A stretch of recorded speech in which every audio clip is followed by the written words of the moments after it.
Let's begin!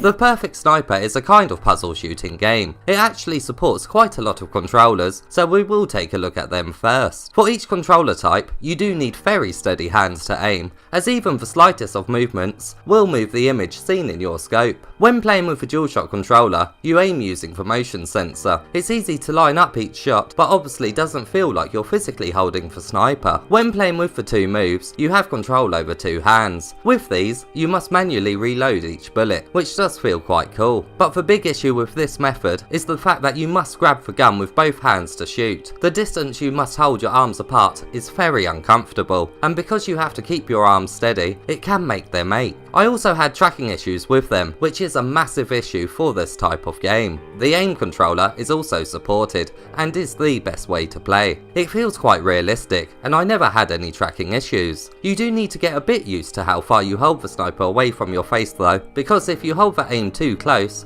your view will clip through the scope. It doesn't take too long to get used to the sweet spot though. The aim is absolutely the best way to play, but if you don't own the aim, then the DualShock is the next better option. The main bulk of the game has your partner talk to you through an earpiece. He gives you hints on who to shoot, and this is where the puzzle elements come into play. He doesn't tell you exactly who to kill, but will say things such as, your target doesn't drive a car, or your target smokes. It's then up to you to spot the right target and take the shot. You only get one shot, so you will want to have a good look around first, but you can't spend too long doing this, as you are on a time limit, which is displayed just below you. The time limit isn't very long at all, but it is enough to have time to scout out each area. If you shoot the wrong target, it's game over, and you simply restart the level again. If you can't work out who you should be shooting, then it's simply a process of elimination, until you get the right one. This confusion only happened to me once, and all the rest were quite easy to figure out. You do get a little satisfaction when you solve the clue and hit your target without any retries, but sometimes you will do this nearly instantly, which makes the stage incredibly short,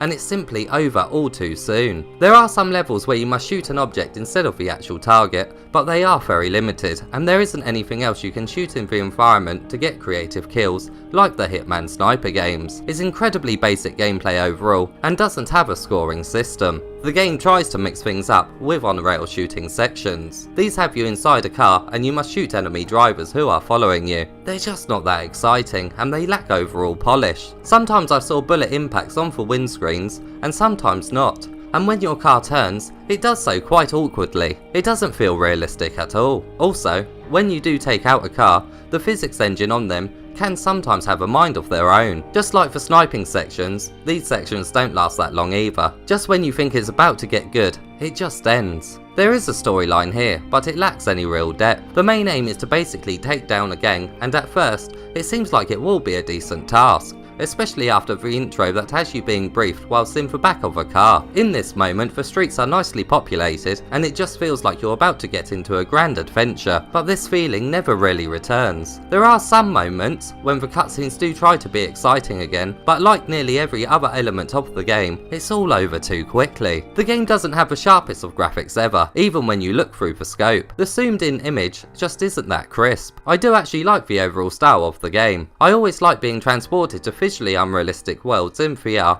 and this game does just that. It's just a shame a few of the locations do look a bit similar to each other. Luckily, there is some much needed extra variety thanks to weather effects and for locations appearing at different times of the day. It only took me about an hour to beat the story mode, and because of the puzzle formula, it doesn't have any replayability at all. The game does try to add some replayability in 2 extra game modes, but does so very poorly. These modes include a practice area. Here targets pop up randomly around the city that you must shoot. You can put a very limited amount of different sights onto your gun and change the firing mode from 2 options. It's very basic and not much thought has gone into it at all. There's not even an impact after your bullet hits a target. The second mode is a normal shooting gallery that is on a time limit. You can choose to either have the targets appear in groups or one at a time. Each one lasts for around a minute and your score is saved for both. Once again, it's very basic and only includes the absolute fundamentals of what makes a shooting gallery a shooting gallery. You can't even change your sights or firing mode in this mode. A lot of the trophies will be earned after one playthrough, as they unlock during the storyline, and then some are related to the additional modes. 2 here are for spending time in the practice mode. Luckily, they are only 5 minutes and 10 minutes long, so at least they're not that time consuming. The other modes trophies are for hitting enough targets before the timer runs out. These 2 really are the only decent challenges in this list, but shouldn't be too hard to get. I suppose it's a decent list, simply because it covers a lot of things the game includes, but because there's not much to the game at all, the list really lacks any fun extra tasks to accomplish. I went into this game with hardly any knowledge of it at all. The only thing I had seen of it was the trailer, and it actually looked like a very fun action game. But every time it seems like something amazing is going to happen, like when you're experiencing a car chase for the first time, or see a story cutscene, it just ends so quickly, and you're constantly left thinking, is that it?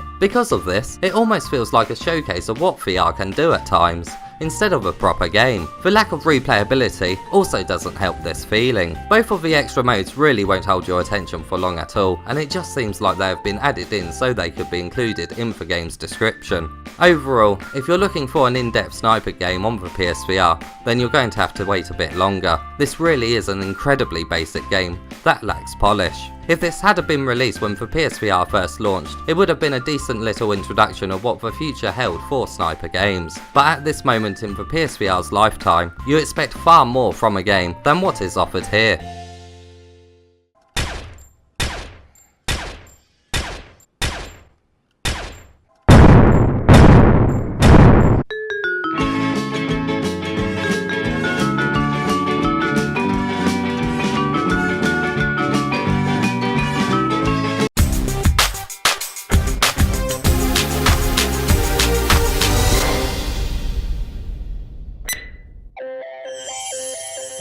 I really was quite disappointed with this game, especially after watching the amazing trailer. Hopefully we will see a decent sniper game in the future. If you enjoyed this review, please give it a thumbs up and subscribe for more PSVR content.